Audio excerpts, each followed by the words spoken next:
Good morning, church. For the entire law is fulfilled in keeping this one command. Again, again. So why it's important to listen to this sermon? That is starting with the same thing that we've been preaching about like 20 times. Because maybe you need help. Or maybe the person next to you needs help. And you don't know that.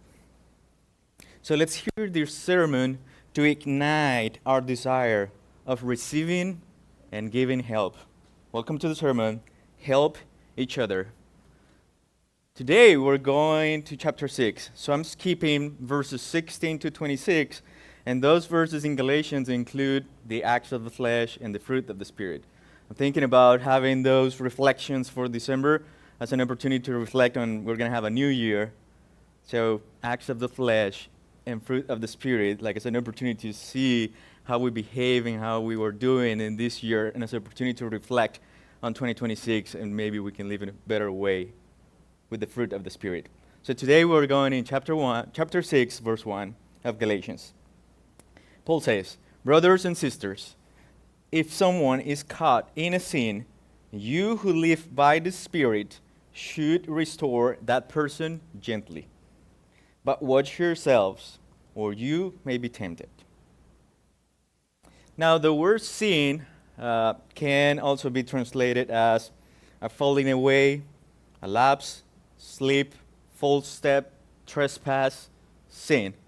So it's kind of like the idea, if you see someone that is falling away, if you see someone that is slipping, if you see someone that is going to make a false step, if you see someone that is trespassing or that is committed a sin, it says, you who live by the Spirit.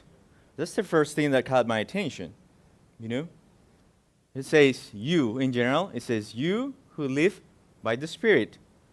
So, because whether you're acting on the flesh, you've been feeding your flesh, or you are living by the fruit of the Spirit, you know?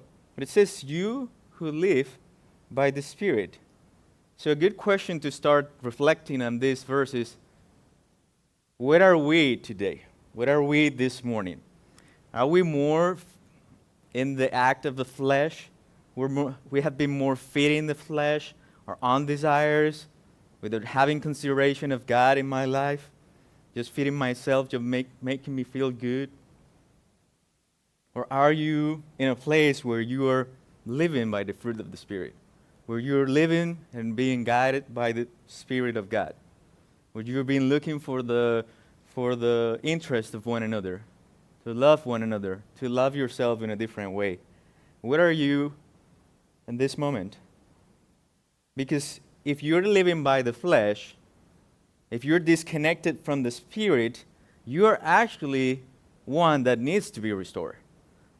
You're not in a place to go and restore other people, because you're actually in need of a person that is living by the Spirit to come to you and help you get out of that situation. And maybe the desire of you to try to go and fix other people is another desire that is coming from the flesh, because you think you're better than other people. You think you're better than them, and everybody else needs fixing but you.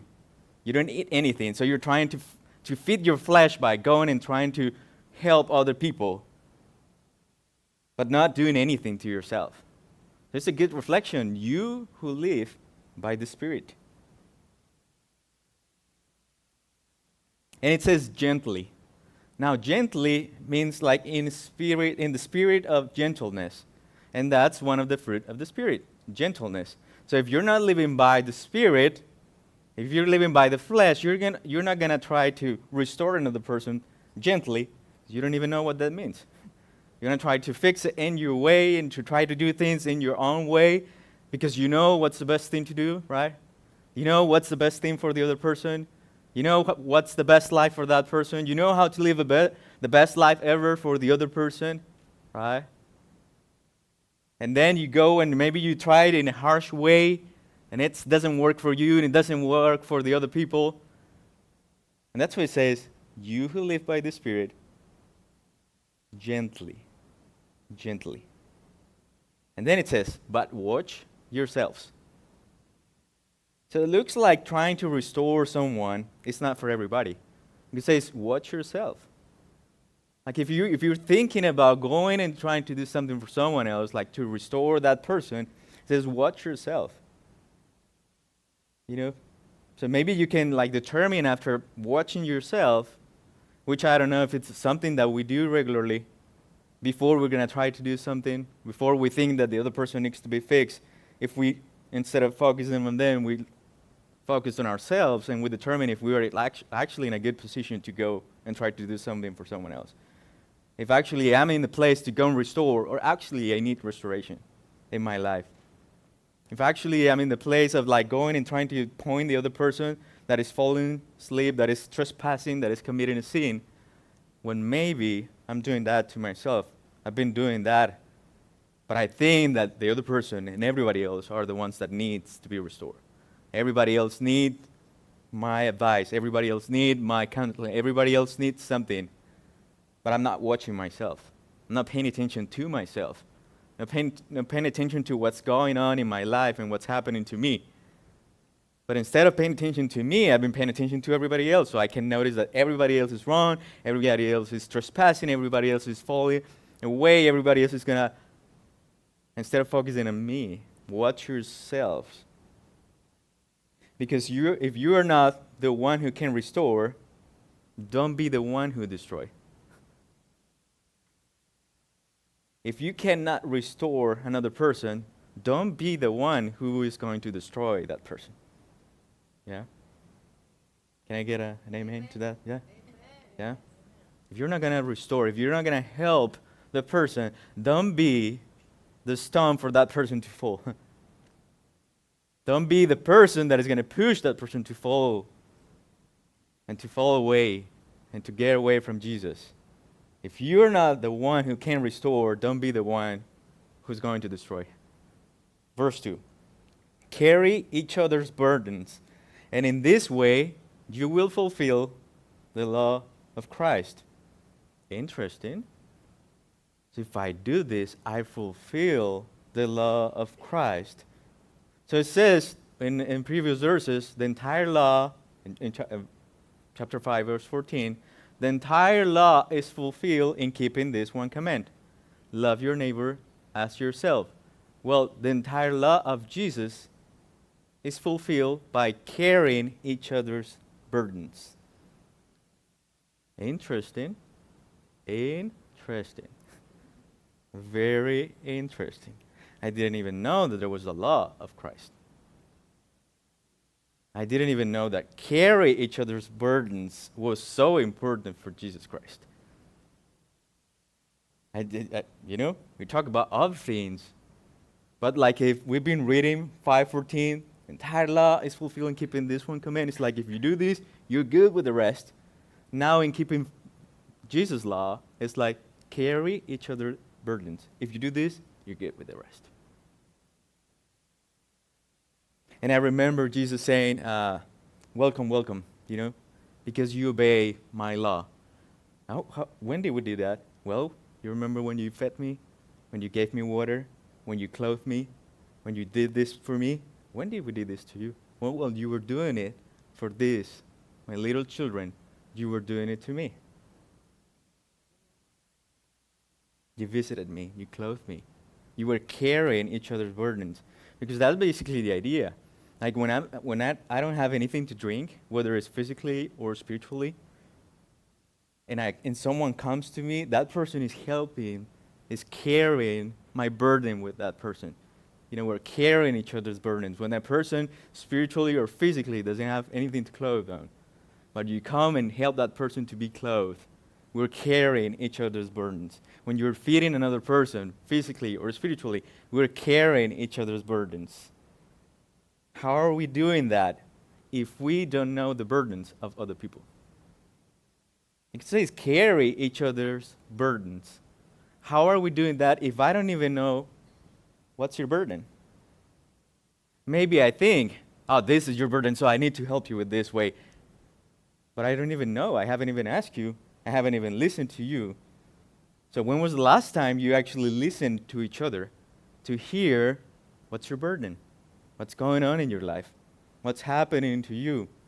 How can I take and help you with that burden so that we two can carry that burden together? When was the last time we listened to each other before trying to restore and fix that person without even knowing what's the burden that that person is carrying?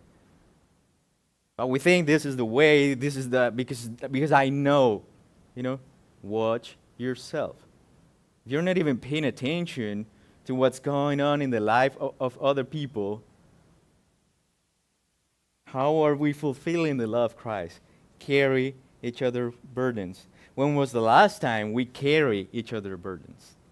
When was the last time you helped another person with a burden and then you were carrying with that person the burden? When was the last time we were doing that? Individually and as a community?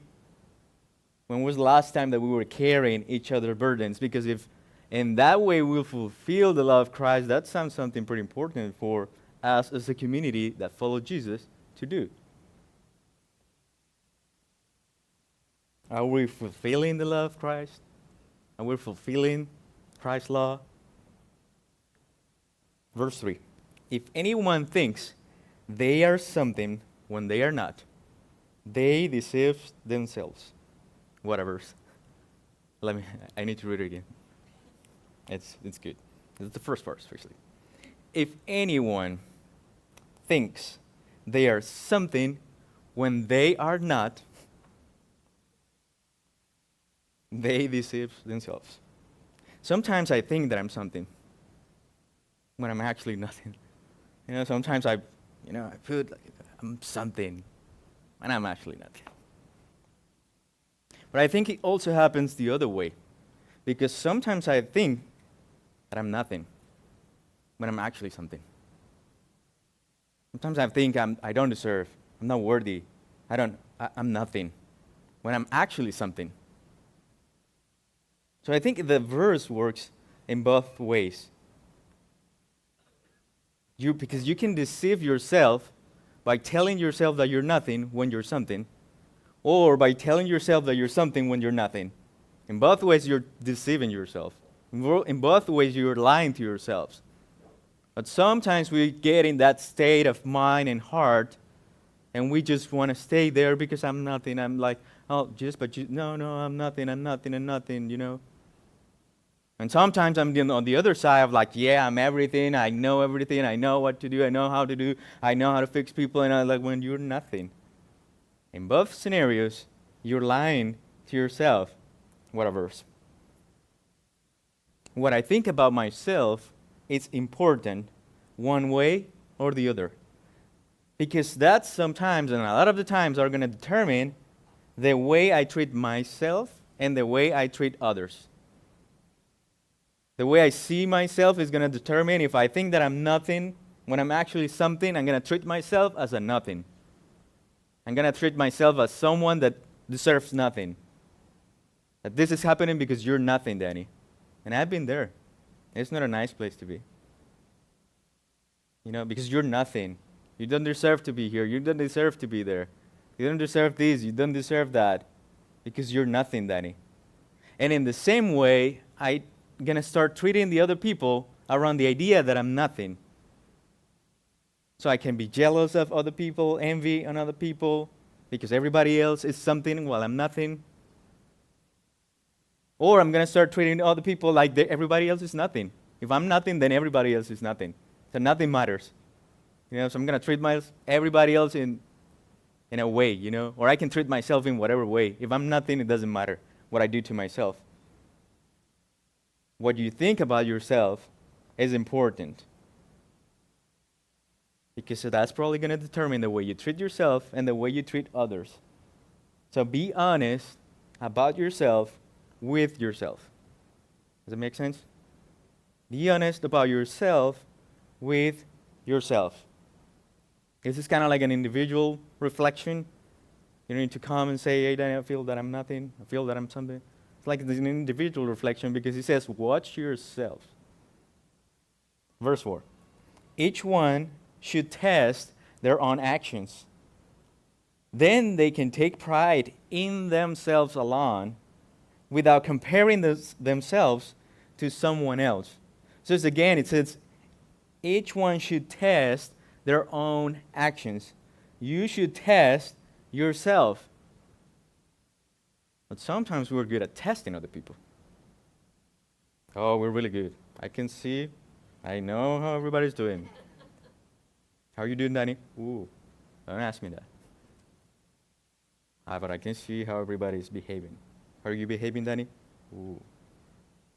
We don't talk about Bruno. We don't talk about Danny. We don't talk about me. About how are you? You know, how is your life? How are you going through something? You know? Because you should test yourself. Now, if you find out that you're doing pretty good, okay, don't compare. That's what the verse says. The verse doesn't say that that is bad. It's a bad place to feel that you're good. It's just say, okay, if you're good, okay, don't sit yourself and comparing with other people. Just take that to yourself. You're doing good. You're doing good. That's okay. You know, doesn't mean that everybody has to be doing bad. You can be doing good, and that's good. Just take it to yourself, test yourself, make sure that you're good, watch yourself, and don't start like comparing to each other. Don't start like saying, oh, yes, I'm good, but everybody else is just crap. Just to yourself. Now, if you find out that you're bad, that something is wrong, because that's the idea when you test something, to find out whether it's good or not. Now, if you find out that something is wrong, that something is bad in you, then do something about it. The verse doesn't say that, but I'm just assuming. And I don't think the idea is like, okay, you're bad, okay, then don't compare yourself with other people. Keep going. Like, no, do something about it. If you have the courage to see to yourself and test yourself and watch yourself and be real and honest to yourself, and you find out that something is going on in yourself, then do something about it. If you need restoration, then do something about it. If you need forgiveness, then do something about it. If you need to think of yourself the way God thinks of you, if you need to see yourself the way God sees you, then do something about it. If you see that you're living by the flesh and not like having the Spirit at all, or just a little bit of the Spirit, then do something about it. Test yourself and do something about it. Verse 5. For each one should carry their own load. It's kind of like a contradiction with verse 2. Carry each other's burdens, says verse 2. And then verse 5 says, each one should carry their own load. It's like, what, Paul? Are we doing one or are we doing the other? We should carry each other's or we should not carry each other's? We should carry each other's or I should carry my own load? Like, what are you talking about? Now, the first one, in verse 2, it says, burden. Carry each other's burdens. And another translation for burden is weight or heaviness. And in verse 5, it's load or a cargo, like the freight of a ship, you know. So the first one, and actually in Spanish it says responsibility. Like each one should take care of their own responsibilities, you know. So the idea in the first part is the heaviness of what you're carrying. And the idea in verse 5 is just the thing itself. So we should carry each other's burdens, the heaviness that you're carrying, so that you don't feel like that's too heavy for you because I'm going to help you. But that's your burden. It's not my burden. You see the difference? Because you should carry your own load.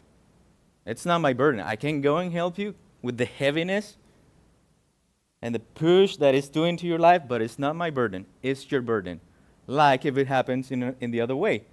You can help me carry my burden because it's so heavy for me, but it's not your load. It's my load. It's my responsibility. It's the consequences of my decisions and my actions that have taken me to this situation. Because maybe I haven't been checking myself. I haven't been testing myself. I haven't been seeing to myself. I have been more paying attention to everybody else when I'm not paying attention to myself. So that's for too heavy for me. You cannot take it and take it for you. It's my sin. It's the consequences of my actions. I can help you carry the heaviness of that, but it's your load, it's your burden. And I think that's how those verses are making sense with one another. It's your load, it's not mine, but I'm going to help you carry that. And in that way, we'll fulfill the law of Christ. So go and help yourself by testing your actions. Go and find help to yourself actually before trying to go and fix in everybody else's life. Go and see what's going on in yourself. What's happening in yourself? Why are you feeling this way at this moment? Why are you carry that and why is it feeling so heavy for you in this moment before you go and try to help other people carry stuff? If you're living by the Spirit or by the flesh, that's a moment to reflect also. When you're watching to yourself, am I living in a good way? Am I living by the Spirit? Or I'm just feeding my flesh? Or I'm just letting my flesh take me to a place that is not good? Or I'm understanding that the Spirit is taking me to another place, that the Spirit is telling me truths about myself, that the Spirit is doing forgiveness every single time, every single minute and second of my life, that Spirit that Christ sent me is to guide me, to comfort me, to be my advocate. That Spirit is working in me, so go and test yourself. And another recommendation is like, ask for help if you need help. And accept help if you need help. Because that's something also that happens. We don't want to. Sometimes we're in that place where, no, I'm good. No, I don't need anything. No, that's not for me. Because I'm actually good. I'm actually strong. I don't need your help. I don't need you to carry my burden. I'm fine. And you're like, I'm doing pretty good. And then you go, give help, receive help. And let's help each other with the heaviness in our lives, with the heaviness that we're carrying, listening to each other, paying attention to each other. When someone is telling you what's going on, please shut up, listen. Listen to what's going on. Listen to the heaviness of that person before you go and try to take the heaviness that you don't even know what that is. Not thinking that you're better than anyone. Not comparing yourself and thinking that you're better than anybody else. Just recognizing your own loads and understanding that when you do it in the Spirit, we obey and will fulfill the law of Christ. God bless you.